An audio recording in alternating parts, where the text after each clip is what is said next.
अब आगे देखेंगे हम अप्रॉक्सीमेट एस्टीमेट। इसको बनाने की हमारी कई विधियां हैं, हम आगे उनको डिस्कस करेंगे। दूसरा आता है हमारा डिटेल एस्टीमेट।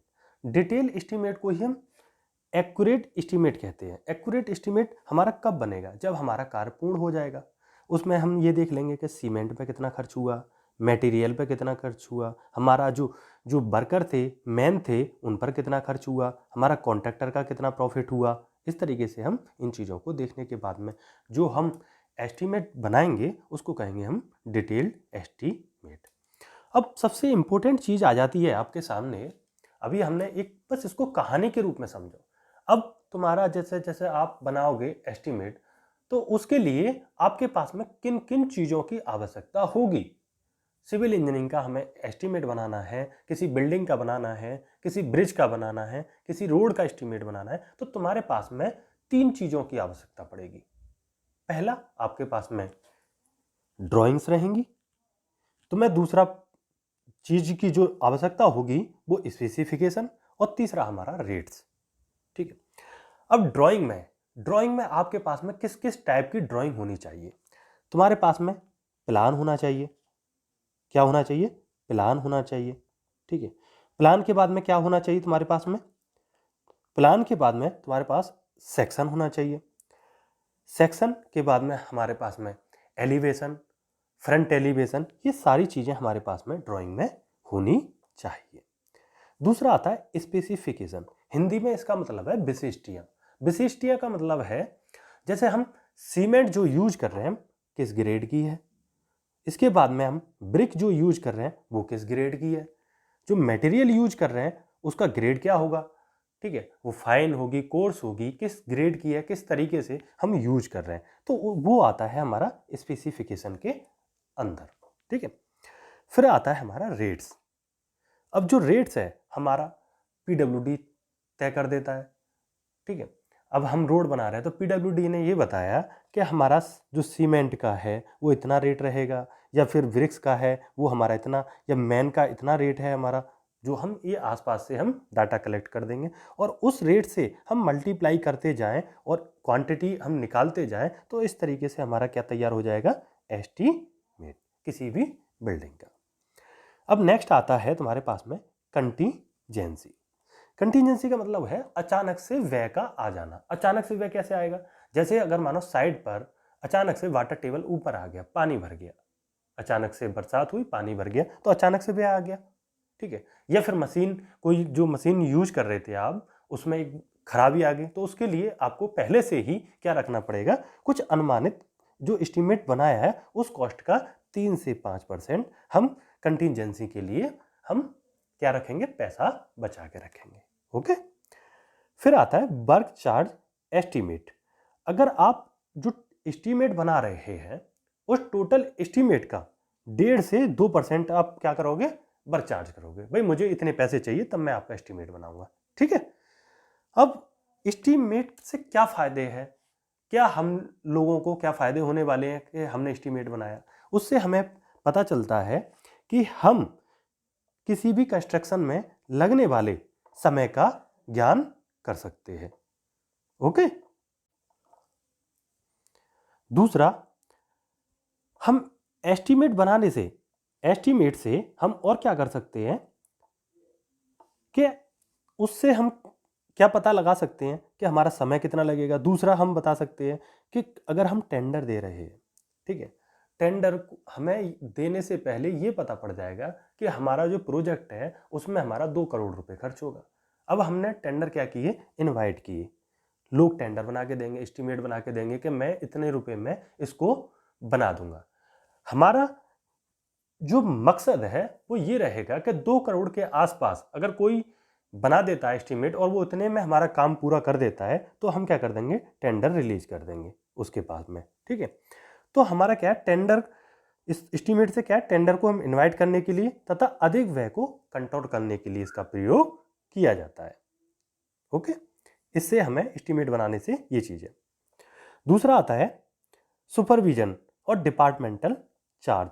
कितना लिया जाता है? 5 से 10% पूरे एस्टीमेट का लिया जाता है। सुपरविजन में मतलब आपने जैसे जो सुपरवाइज करवाया वहाँ पर, जो कॉन्ट्रैक्टर का करवाया, ठीक है, तो हम 5 से 10% डिपार्टमेंटल चार्ज कर रहे हैं। लेकिन अगर हमारा कॉन्ट्रैक्टर का जो प्रॉफिट रहता है वो हमारा रहता है कितना? 10 से 15% तक, ठीक है। अब आपको इस तरीके से ध्यान रखना पड़ेगा, जो हम एस्टीमेट करा रहे हैं, अभी हमारा इंट्रोडक्शन चल रहा है, ध्यान रखना, इसको 1 बाय 1 आराम से समझना है और धीमे धीमे आपको ये समझ में आता जाएगा और एक कनेक्टिविटी बनती जाएगी। ओके, आराम से समझेंगे।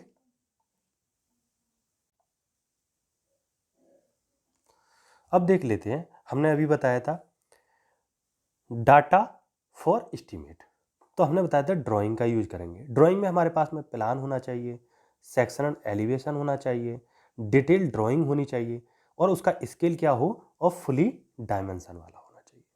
अब स्केल में हम मान सकते हैं या 1 सेंटीमीटर बराबर 1 मीटर, या 1 मीटर बराबर 1 सेंटीमीटर, या 1 सेंटीमीटर बराबर 10 सेंटीमीटर, कोई भी हम स्केल ले सकते हैं। ओके, फिर आता है हमारे पास में स्पेसिफिकेशन। स्पेसिफिकेशन में हम देखेंगे कि इससे किसी कार्य के लिए किए जा रहे मटेरियल, वर्क और नेचर जो है उसका पता लगाया जा सकता है कि हम जो कार्य कराने वाले हैं। स्पेसिफिकेशन मतलब होता है विशिष्टियां, कि हम किस विशिष्टि पर हम उस कार्य को कराने वाले हैं। ओके,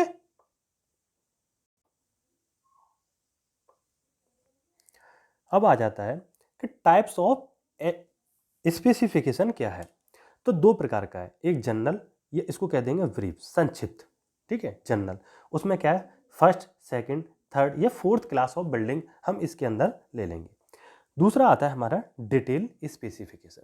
जो डिटेल स्पेसिफिकेशन है उसमें क्या है, आप अर्थ वर्क करा रहे हैं, आप डीपीसी डाल रहे हैं या ब्रिक वर्क करा रहे हैं, तो हम 1 बाय 1 का हम किस ग्रेड में डाल रहे हैं। जैसे अगर हमें डीपीसी ही डालना है तो हमने बोल दिया कि इसको हम M25 में डाल रहे हैं। इसका मतलब क्या है, ये 1 अनुपात हम क्या ले रहे हैं, सीमेंट, और 2 अनुपात क्या ले रहे हैं हम इसमें, मतलब 1 अनुपात और क्या ले रहे हैं इसमें, सैंड मिला रहे हैं, और दोनों को हम मिला के क्या डाल रहे हैं इसमें, हम डीपीसी डाल रहे हैं। तो इस तरीके से कितना इसमें पानी मिलेगा, ठीक है, कितना सीमेंट होना चाहिए, कितना सैंड होना चाहिए, ठीक है, तो उन चीज़ों को हम पढ़कर, हमारे पास में एक साइट पर पुस्तक दी जाती है जिसको हम स्पेसिफिकेशन की बुक बोलते हैं, उसी के अनुसार हम कार्य को कराते हैं। ओके,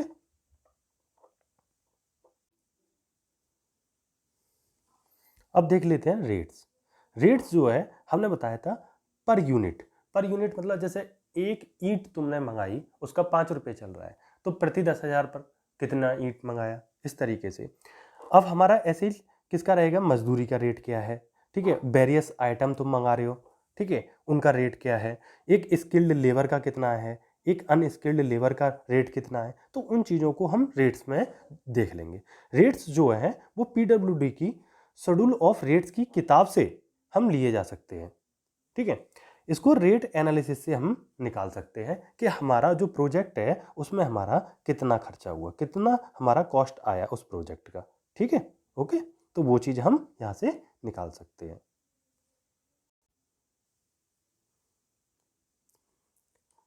अब जो टाइप्स ऑफ एस्टीमेट है वो डिफरेंट डिफरेंट टाइप के हैं। जैसे हम प्रिलिमिनरी, प्रारंभिक, उसको हम क्या करें, अप्रोक्सीमेट कह दो या अब्स्ट्रैक्ट कह दो या रफ एस्टीमेट कह दो। रफ, इन चीज़ों का मतलब होता है, रफ का मतलब ये होता है कि हम बिना पेन चलाए, बिना कुछ करे, बस एक अंदाजे से उसका लमसम रेट निकाल दें। जैसे हमने कह दिया, जैसे हमारे इलाके में या हमारे आसपास में कि हमने कह दिया कि 1200 स्क्वायर फीट के, जो स्क्वायर फीट के SFT के हमारे रेट चल रहे हैं, तो तुमने बोला कि इसके हिसाब से हमारा 3000 स्क्वायर फीट का SFT का हमारा क्या है, प्लॉट है, तो उसके कितने रुपए लगेंगे। तो हमने 12 गुणा ये 1200 और गुणा 3000 का अगर हमने मल्टीप्लाई कर दिया तो एक रफली एस्टीमेट मिल जाएगा। तो हम बता देंगे कि इतना हमारा उसमें व्यय होगा किसी बिल्डिंग में बनाने में, या 1 स्टोरी हो या 2 स्टोरी हो। तो हम क्या है, बिना किसी कागज़ के, पेंसिल के, इस तरीके से हम बिना किसी रेट्स के हमने एक क्या किया, एक रफ आइडिया ले लिया कि इतना पैसा आपके मकान में लगेगा। जैसे आप अपना मकान बनाने जाते हैं तो किसी मिस्त्री से पूछते हैं कि हमारे जो 100 गज का प्लॉट है उसमें कितना रुपया लगेगा, तो वो क्या है 2 मिनट में बता देता है कि आपको हम इतने में बना के दे देंगे। ठीक है, उसने उसको एक एक आइटम का रेट नहीं निकाला, उसने सिर्फ अप्रोक्सीमेट रेट बता दिया। तो उसी को हम क्या कह रहे हैं, प्रारंभिक या अप्रोक्सीमेट या एब्स्ट्रैक्ट या रफ एस्टीमेट। ओके, फिर आता है हमारा plinth area estimate. Plinth area estimate जो भी है वो भी प्रारंभिक ही है। ठीक है, तो हम प्लिंथ एरिया एस्टीमेट से भी हम एक रफ आइडिया दे सकते हैं। दूसरा मेथड उसी में आता है क्यूरेट मेथड है। ठीक है, या क्यूबिकल कंटेंट मेथड है। फोर्थ आता है अप्रोक्सीमेट क्वांटिटी मेथड। फिफ्थ आता है डिटेल्ड। डिटेल्ड इसमें क्या होता है, item rate estimate. Item rate मतलब सीमेंट कितने का आया, अर्थवर्क में कितना पैसा लगा, ठीक है, मटेरियल का कितना आया। ठीक है, तो इसमें हम डिटेल्ड एस्टीमेट बनाते हैं। ठीक है, उसके बाद में हमारा अगर हमारा 5 से 10% हमारा वेरी करता है तब हम क्या कर रहे हैं, एक रिवाइज एस्टीमेट बनाते हैं जो हमारा डिटेल एस्टीमेट को सपोर्ट करता है। एक आता है सप्लीमेंट्री एस्टीमेट। सप्लीमेंट्री एस्टीमेट का मतलब अगर हमारा कॉस्ट ज़्यादा आ गया, ठीक है, और हम कुछ चीज़ें और एडअप करना चाहते हैं तो हम क्या करेंगे, एक सप्लीमेंट्री एस्टीमेट भी बनाकर देंगे। ठीक है, ये अगला जो ये 8th है इसमें है सप्लीमेंट्री रिवाइज्ड एस्टीमेट। ठीक है, लास्ट रहता है आपका एनुअल रिपेयर और मेंटेनेंस एस्टीमेट। एनुअल रिपेयर मतलब जो हमारा साल का एनुअल जो मेंटेनेंस है बिल्डिंग का या किसी स्ट्रक्चर का या ब्रिज का या रोड का, हम उसको भी बना लेते हैं और क्या पहले ही गणना कर लेते हैं कि 10% जो हमारा टोटल प्रोजेक्ट का कॉस्ट है या 5% वो इस तरीके से मेंटेनेंस के लिए रखा जाएगा। ओके।